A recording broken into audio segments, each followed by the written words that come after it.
नमस्कार साथियों। द्रोणास गुरुकुल में आप सभी का स्वागत है। आशा करते हैं आप सभी लोग बढ़िया से हैं। जो भी नए विजिटर्स हैं वो कृपया चैनल को सब्सक्राइब कर लीजिए और ये वीडियो देखने के बाद अगर पसंद आए तो ज़रूर वीडियो को लाइक करके आगे जाइएगा। और जो भी एग्जिस्टिंग व्यूअर्स हैं उनसे तो रिक्वेस्ट है कि आप कृपया वीडियो को लाइक करके तभी आगे जाइएगा। तो आ जाते हैं आज के वीडियो के कंटेंट के ऊपर।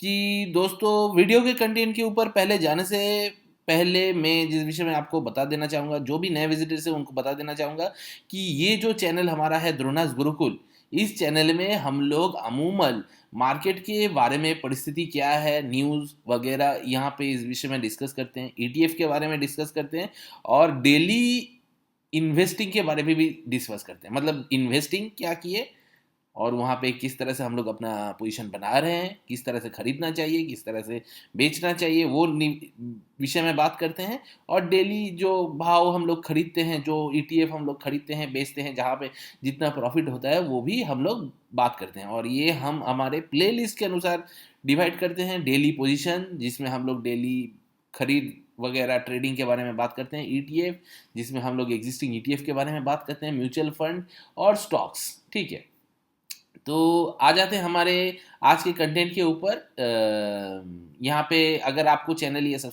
अच्छा लगा है, अगर वीडियो देखने के बाद अच्छा लगता है तो ज़रूर चैनल को सब्सक्राइब कीजिएगा, लाइक कीजिएगा और शेयर कीजिएगा वीडियो को। ठीक है, तो आ जाते हैं आज के वीडियो के टॉपिक के ऊपर, म्यूचुअल फंड। जैसे कि हम लोग हर रविवार एक फंड के बारे में बात करते हैं, तो इस रविवार हम जिस फंड के बारे में बात करेंगे, ये फंड ज़्यादा दिन नहीं हुआ है चालू हुआ है। ये फंड चालू हुआ है 2013 से। ठीक है, 2013 से चालू हुआ है, अभी 2014 चल रहा है, मतलब करीब करीब आपका 11 साल हुआ है सिर्फ। और यहाँ पे अगर हम लोग एक मंथ का रिटर्न देखेंगे तो सिर्फ 5.5% रिटर्न है। 6 महीना देखेंगे तो करीब करीब डबल कर दिया है, 50% रिटर्न है। 1 लाख का 1.5 लाख बना दिया है। 1 साल का देखेंगे तो करीब करीब पैसा डबल ही कर दिया, 1 लाख का 2 लाख कर दिया। ठीक है, और 3 साल देखेंगे तो एनुअलाइज 45%। एनुअलाइज 45% मतलब क्या? यहाँ पे मान लीजिए अगर आप वन टाइम निवेश करते 20,000 3 साल पहले, तो आपका कितना निवेश होता? आपका निवेश तो 20,000 ही रहता, लेकिन यहाँ पे आपका पैसा बन जाता 61,000, मतलब 3 गुना।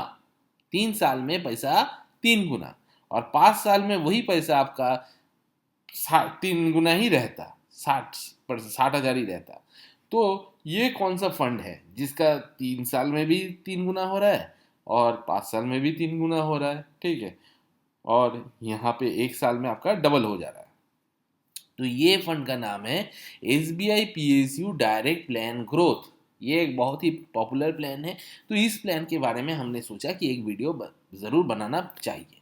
जी देखिए, ये एक सेक्टोरल और थीमेटिक फंड है।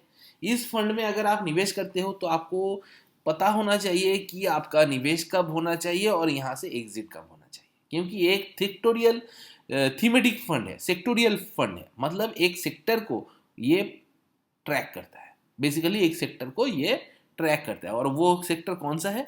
PSU, public sector undertaking. PSU का फुल फॉर्म क्या है? पब्लिक सेक्टर अंडरटेकिंग, मतलब सरकारी कंपनीज में ये निवेश करता है। इसका NAV 12 अप्रैल के अनुसार 32 रुपए का है। SIP अमाउंट मिनिमम 500 रुपए का है।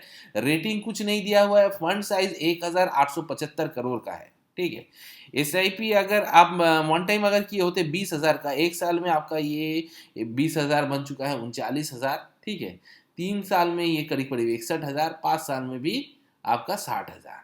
मतलब आप लॉन्ग टर्म में जितना जाएंगे यहाँ पे उतना बढ़िया रिटर्न नहीं है, क्योंकि पब्लिक सेक्टर कंपनी, सरकारी कंपनी पहले कहाँ भागती थी? वो तो हाल ही में सरकारी कंपनी भागना शुरू हुआ है एग्जिस्टिंग गवर्नमेंट के अंदर। जो गवर्नमेंट अभी है उसके अंदर ये भाग रहा है। जिस दिन वो गवर्नमेंट हट जाएगा उस दिन ये पब्लिक सेक्टर कंपनीज भी भागना बंद हो जाएगी। तो अब हम लोगों को वहां से एग्जिट करना भी पड़ेगा ठीक समय पे। तो इसी के लिए कहते हैं कि पब्लिक सेक्टर हो या थीमेटिक फंड हो, वहां पे आपको एंट्री और एग्जिट एग्जैक्टली मालूम होना चाहिए। अगर ऐसा एग्जैक्टली मालूम होता है तो आप बढ़िया से रिटर्न कमा सकते हैं, जो कि आपको दूसरे फंड में नहीं मिलेगा, मल्टी सेक्टर फंड में नहीं मिलेगा। ये एक पर्टिकुलर सेक्टर को चेक करता है, तो वो सेक्टर जब भाग रहा है तभी आपको उसमें निवेश करना है। जैसे ही वो सेक्टर भागना बंद करेगा, आपको अपना पैसा वहां से निकाल के दूसरे सेक्टर में डालना पड़ेगा। तो मार्केट के लिए आपको, मतलब मार्केट का एक जानकारी आपको हमेशा रखना पड़ेगा। इसके लिए आपको न्यूज़ फॉलो करना पड़ेगा, कौन सा सेक्टर भाग सकता है वो आपको जानना पड़ेगा। ठीक है, जैसे अभी कौन सा सेक्टर भाग सकता है, अभी सेक्टर भाग सकता है रेलवे का सेक्टर, बैंक का सेक्टर भाग सकता है अगर रेट कट हुआ तो, और उसके साथ कौन सा सेक्टर भाग सकता है, और उसके साथ भाग सकता है सीमेंट का सेक्टर, या फिर आप कह सकते हैं इंफ्रास्ट्रक्चर का सेक्टर, क्योंकि रास्ते बनेंगी, घर बनेगा। ठीक है, सरकार ने जो कहा है कि प्रधानमंत्री आवास योजना में आपका बहुत सारा घर बनना है, तो वो अगर घर बनता है तो वहां पे आपका सीमेंट खर्चा होगा, इलेक्ट्रिसिटी का वायर्स लगेगा, मतलब इंफ्रास्ट्रक्चर आपका बढ़ेगा, फ्लैट बढ़ेगा, और उसी के साथ हम लोगों का जो देश की आबादी है वो भी बढ़ रहा है, हर रोज बढ़ रहा है उसका आबादी। तो वो जो आबादी जब तक बढ़ते रहेगा, मतलब अपर ग्राफ में जब रहेगा, इंक्रीजिंग में जब रहेगा, तब तक घर की मांग बढ़ती रहेगी, फ्लैट की मांग बढ़ती रहेगी, उससे फ्लैट बिल्डिंग बनना स्टार्ट हो जाएगा, जो बना हुआ है वो बिकना स्टार्ट हो जाएगा, प्रॉफिट आएगा। तो इसलिए बिल्डिंग वाले कंपनी, जैसे आप डीएलएफ का शेयर्स देख लीजिए, कहाँ था कहाँ भाग गया, ये आप देख लीजिए डीएलएफ का शेयर्स, डीएलएफ, ये तो ये इसका साइड आ गया, डीएलएफ शेयर। इसी तरह से आपको ना आपके एक पर्टिकुलर सेक्टर के बारे में समझना पड़ेगा कि मार्केट में क्या चल रहा है, ट्रेंडिंग क्या है। ठीक है जी, देखिए डीएलएफ का शेयर्स एक दिन में कुछ गिरावट नहीं है, फ्लैट है। 5 दिन में 1.80 चढ़ा है, एक महीने में 10% चढ़ा है, 6 महीने में 60% भग गया है, 6 महीने में 60%। और ईयर टिल डेट, मतलब जनवरी से लेके अभी तक 25% भागा है, एक साल में 118% भाग गया है। ठीक है, और 5 साल में 420 भाग गया है। और मैक्सिमम कितना भागा है, देखिए मैक्सिमम ज़्यादा नहीं भागा है, मतलब बीच में ये इससे पहले डीएलएफ का 1193 रुपये था, 1100 रुपये का था शेयर। ठीक है, करीब करीब 1200 रुपये का शेयर था, ये 2008 में था। वही चीज़ बाद में बिक रहा था 117 रुपये में। तो आपको समझना पड़ेगा कि क्या कब यहाँ पे आपको निवेश करना है, या फिर कब आपको एवरेज करना है, और कब आपको निकलना है। ठीक है, जिन किसी ने भी ये पेन सहा है, ठीक है, मतलब यहाँ से आप जिन जो भी शेयर होल्डर या फिर इन्वेस्टर्स, वो लोग यहाँ पे पेन समझ लिए, ठीक है, ये बॉक्स में वहाँ पे स्टे कर दिए, फिर जब वहाँ से उन लोगों को ये, मतलब मान लीजिए यहाँ पे जब उन लोगों को रैली आया, करीब करीब 500 गुना पैसा बन गया। ठीक है, 500 टाइम्स बन गया। ठीक है, तो यहाँ पे भी जो लोग वेट किए होंगे, तो उन लोगों का एक बढ़िया सा रिटर्न बाद में मिला है 700 गुना। तो इसका मतलब क्या है, आपको सही समय पे निवेश करना है, सही समय पे निकलना है, क्योंकि हर रोज तो फ्लैट नहीं बिकता है। एक टाइम रहता है जब फ्लैट बिकना स्टार्ट होता है, बहुत लोग खरीदते हैं, फिर जाके जब उन लोगों के पास फ्लैट आ जाता है हाथ में, आप तो एक बार फ्लैट खरीदने के बाद कम से कम 30 साल उसमें रहेंगे ना, 30 साल के अंदर तो आप दूसरा फ्लैट नहीं खरीदेंगे। 30 साल हो जाएगा, 40 साल हो जाएगा, आपका बेटा बेटी बड़ा हो जाएगा, तब वो लोग शादी करेगा, तब उन लोग को और एक नया फ्लैट लगेगा। तब तक आप सभी लोग वहीं उसी फ्लैट में रहेंगे ना। तो इसी तरह से यहाँ पे डीएलएफ जो है आपका काम करता है। तो ये हो गया डीएलएफ का। अभी आ जाते हैं हम लोग अपने म्यूचुअल फंड के टॉपिक के ऊपर। तो यहाँ पे जैसे कि मैंने कहा कि ये एक सेक्टोरियल फंड है, यहाँ पे निवेश, और जो निवेश आप करते हैं उसमें आपका सही एंट्री और एग्जिट टाइमिंग होना चाहिए। ये देखिए आपका सरकारी कंपनी इसमें निवेश करता है, state bank, NTPC, power grid, ONGC, housing development urban corporation, ठीक है, rights India limited, Bharat heavy electronics, NHPC, Punjab national bank, bank के शेयर्स में भी निवेश करता है। लेकिन सब सरकारी कंपनी में, कोई प्राइवेट कंपनी में ये निवेश नहीं करेगा। Hindustan Unilever public sector undertaking में निवेश करेगा। Hindustan HAL, Indian Bank, Bank of Baroda, Coal India, REC limited, IRDA, ठीक है, NMDC, Life Insurance, LIC, Steel SAIL, Canara Bank, Bank of India, Garden Reach में निवेश करता है। होल्डिंग यहाँ पे देखिए आपका कितना है, इक्विटी में है 91%, कैश में है 8.9%। क्यों कैश में रखा हुआ है, अगर मार्केट गिर गया तो वहाँ पे वो भी निवेश करेगा, उस पैसे को निवेश करेगा, और आपका जो निवेशित पैसा है उसको एवरेज कर देगा। ठीक है, ताकि आपको ज़्यादा गिरावट ना दिखाई दे। तो इसलिए यहाँ पे कैश थोड़ा हाथ में रखा हुआ है। ऊपर से अगर कोई भी आपका रिडीम करता है तो आप उसको संग संग उसी भाव पे शेयर नहीं बेचना पड़ेगा। वो क्या करेगा, बिका हुआ शेयर से जो कैश उसका हाथ में पड़ा है वो उसको बेच देगा, और जब शेयर्स का वैल्यू बढ़ेगा तब उसको वो बेचेगा, और जो हाथ में पैसा है बिका हुआ शेयर्स का वो आपको दे देगा। समझ में आ रहा है? इक्विटी सेक्टर में, इक्विटी में देखिए फिनेंशियल्स में है, एनर्जी में है, मेटल में है, कैपिटल गुड्स में है और अदर्स में है, लेकिन ज़्यादातर कुछ ही शेयर सेक्टर में ये निवेशित है, ज़्यादा सेक्टर नहीं है। और जिसमें भी निवेशित है भारी भरकम निवेश है, और इसमें सरकारी कंपनीज में, पीएसयू कंपनीज में निवेशित है। ठीक है, टॉप 5 कंपनीज में 35%, टॉप 20% कंपनी, टॉप 20 कंपनीज में 86%, पी रेशियो है 13 रुपये का, प्राइस टू बुक रेशियो है 2.08, मतलब अपने बुक प्राइस से कितने वैल्यूड पे ये बिक रहा है वो ये रेशियो बताता है। ठीक है, अल्फा है -1.93, बीटा है 0.95, शार्प है 1.453 और सॉर्टिनो है 2.84। ठीक है, मिनिमम इन्वेस्टमेंट 5,000 का है, first lump sum, minimum second investment lump sum 1,000 का है, मिनिमम एसआईपी 500 रुपये का है। यहाँ पे रिटर्न्स रैंकिंग्स वगैरह है, ये हमें देखने का जरूरत नहीं। एग्जिट रेशियो है 0.94, एग्जिट लोड है 0.50%, 1% भी नहीं, आधा परसेंट है। If redeem with in 30 days, मतलब जो पैसा आप जमा किए 30 दिन के अंदर वही पैसे को अगर लेंगे तो आपको आधा % का एग्जिट लोड देना पड़ेगा। ठीक है, 1% नहीं, आधा %। ठीक है, 1% का भी आधा। टैक्स जो सेम है 15% आपका लगता है अगर शॉर्ट टर्म लेंगे, STCG होगा अगर short term capital gain tax होगा तो, और अगर long term LTCG capital gain tax होता है तो 10% आपका टैक्स रहता है, उसके ऊपर 1% का 1 लाख का आपका छाड़ रहता है, मतलब 1 लाख का डिस्काउंट, 1 लाख के ऊपर आपको कोई टैक्स देना नहीं पड़ेगा 1 लाख प्रॉफिट के ऊपर, और बाकी जो प्रॉफिट रहेगा, मतलब मान लीजिए 3 लाख अगर प्रॉफिट है, 1 लाख के ऊपर आपको टैक्स देना नहीं पड़ेगा, 2 लाख के ऊपर आपको 10% देना पड़ेगा। समझ में आ रहा है? तो ये रहा टैक्स के बारे में। फंड मैनेजर है रिचर्ड डिसूजा जी, और ये 2014 से इसको मैनेज कर रहे हैं। मिस्टर डिसूजा जी BSc फिजिक्स हैं यूनिवर्सिटी ऑफ मुंबई से, और SBI फंड मैनेजमेंट 2010 में ज्वाइन करने से पहले ये आस्क मैनेजमेंट में मैनेजर्स प्राइवेट लिमिटेड में काम करते थे। Antique share and stock brokers private limited भी काम किए हैं, सुनिधि कंसल्टेंसी में भी काम किया है, Alchemy share and stock brokers private limited में भी काम किया है।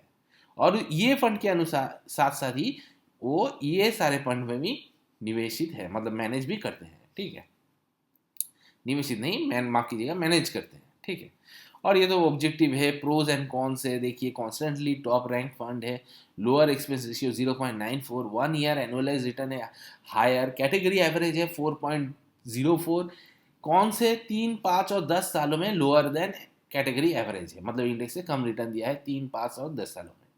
इसके अलावा बाकी ठीक है।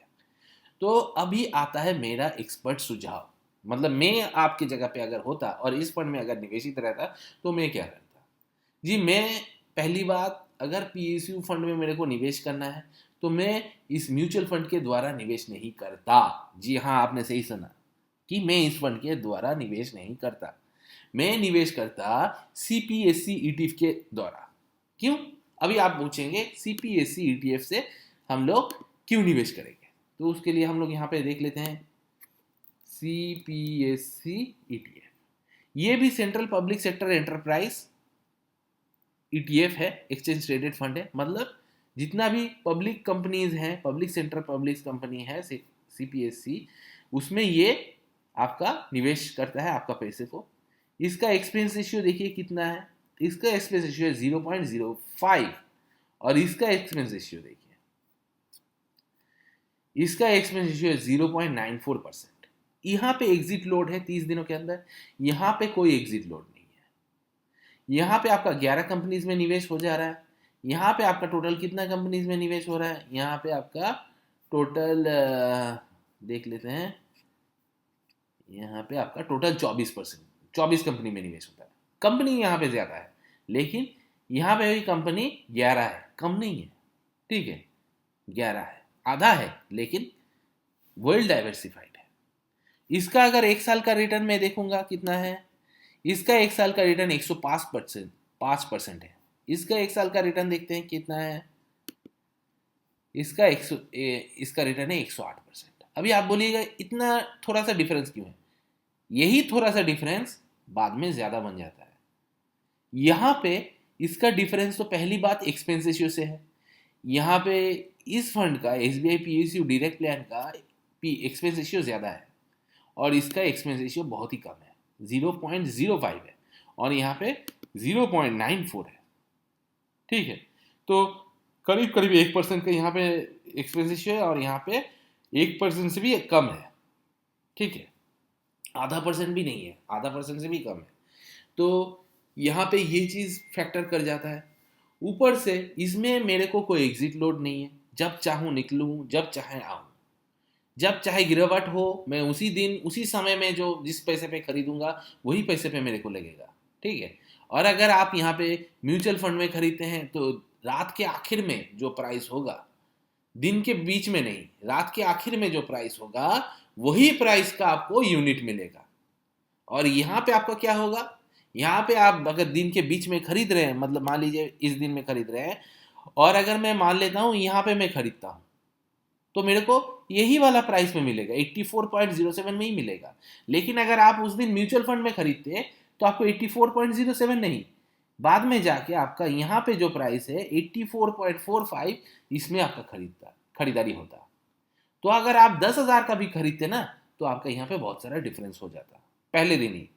ठीक है, तो मेरे को तो ये सब नहीं चाहिए। मेरे को चाहिए कि मैं जिस समय निकल निकल जाऊं, मेरे को कंट्रोल ना करे कोई भी फंड मैनेजर कि भैया एग्जिट फी देना है, वो देना है, हालाना ढिमकाना। ठीक है, जब मेरे को चाहेगा मैं उस दिन यहाँ पे निवेश करूँगा। जब मेरे को लगेगा कि भाई निकल जाऊँ, आज मार्केट में गिरावट है और गिरावट बढ़ सकता है, तो निकल जाता हूँ। ठीक है, दिन के पहले ही मैं निकल गया। और अगर म्यूचुअल फंड में निकलता तो यहाँ पे मेरे को लास्ट में जाके निकलना पड़ता, और मैं यहाँ पे निकल गया मान लीजिए, कोई भी दिक्कत नहीं है। मेरा 1 रुपये करके भी अगर NAV ज़्यादा होगा, 10,000 NAV भी अगर है तो 10,000 का वैल्यू डिफरेंस हो जाता है। ठीक है, 10,000 का यूनिट अगर है तो 10,000 का डिफरेंस हो जाता है हर एक यूनिट में, 1 रुपये ज़्यादा होने से। तो इसीलिए मैं CPSE ETF प्रेफर करूंगा इस फंड के जगह। हाँ, अभी अगर आप बोलिएगा कि मेरे को मल्टीपल फंड वाला फंड में निवेश करना है, PSU नहीं, मल्टीपल फंड, तो हाँ वो बात अलग है। तब मैं आपको दूसरा ETF बताऊंगा या फिर दूसरा म्यूचुअल फंड बताऊंगा। लेकिन इस फंड में अगर मैं आपके जगह होता मैं निवेश नहीं करता। तो यहाँ पे कोई भी डायरेक्ट बाई और सेलिंग रिकमेंडेशन नहीं है। यहाँ पे मैं क्या करता, मुझे क्या लगता है वही मैं बता रहा हूं अपने एजुकेशनल पर्पस के लिए। अगर किसी को अच्छा लगा है तो वीडियो को लाइक कीजिएगा। यहां तक देखने के लिए बहुत बहुत धन्यवाद। वीडियो को शेयर जरूर कीजिएगा अपने इष्ट मित्रों के साथ ताकि उनको भी ये जानकारी मिले, और ये चैनल सब्सक्राइब जरूर कीजिएगा ताकि जब भी मैं कोई भी ट्रेड लूं उसका जो वीडियो डालूं वो आपको आपके पास जल्द से जल्द आ जाए और उसके आधार पे आप अपना डिसीजन ले सको। यहाँ पे कोई भी इन्फ्लुएंस करने का बात नहीं है। मुझे जो लगा मैं वही बता रहा हूँ। ठीक है, अपने एजुकेशनल पर्पस है। ठीक है, आप अगर पैसा निवेश करते हैं तो ज़रूर अपने फिनेंशियल एडवाइजर के साथ संपर्क करके सलाह करके निवेश कीजिएगा। तो आज के लिए इतना ही दोस्तों, मिलते हैं अगले वीडियो में। तब तक जय जवान जय किसान।